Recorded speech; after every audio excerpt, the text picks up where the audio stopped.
Welcome back. It's time for your midday sports. I'm Giovanni Dennis, and football is where we go as the playoffs of the Ray and Nephi Jamaica Premier League is set to kick off today with the quarter-final to be played at Sabina Park. In the curtain raiser, Tivoli Gardens will battle Waterhouse. Waterhouse, who made it to the playoffs on the final day of the regular season, is seeking to progress to the Final Four against the West Kingston-based team. Tivoli Gardens, who has seen a resurgence under head coach Jerome Waite, will seek a first-leg advantage. The match will start at 5 p.m. Now, in the late kickoff, Arnett Gardens will face Portmore United. The Junglists have seen the return of two crucial players in Kimani Arboin and Fabian Reid, adding another in former Portmore United player Shavani Willis to bolster their attack. Portmore United have a shot at quite possibly getting their 8th title. The game is scheduled for kickoff at 7:30.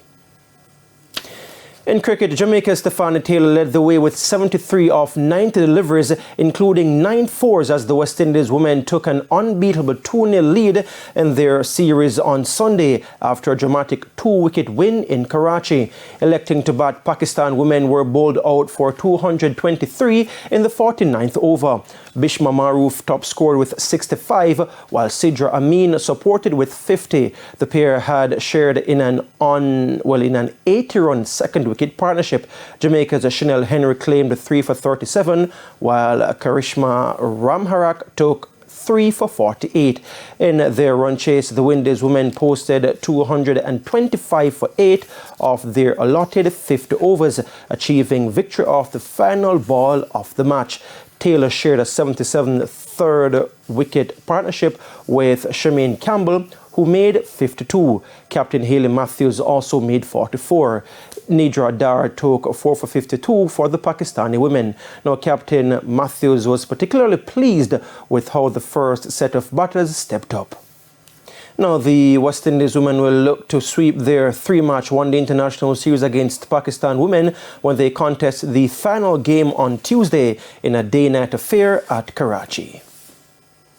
Still on cricket, Jamaica and West Indies hard-hitting batsman Chris Gayle says he knows what it takes to win the ICC Men's T20 World Cup, and says that all teams that are in the tournament will have an equal chance to capture the trophy.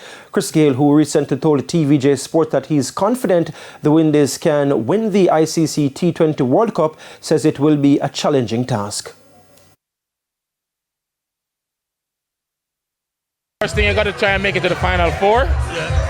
It's a World Cup. It's a T20 World Cup. So everybody have a chance.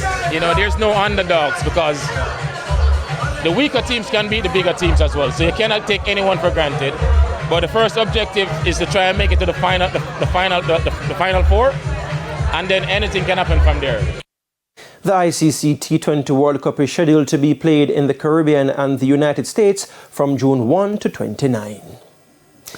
And that's it for your midday sports report. I'm Giovanni Dennis. Shamela, it's back to you. Thank you, Giovanni. And that's the midday news. I'm Shamela Pullen. Join us at 7 for Primetime News.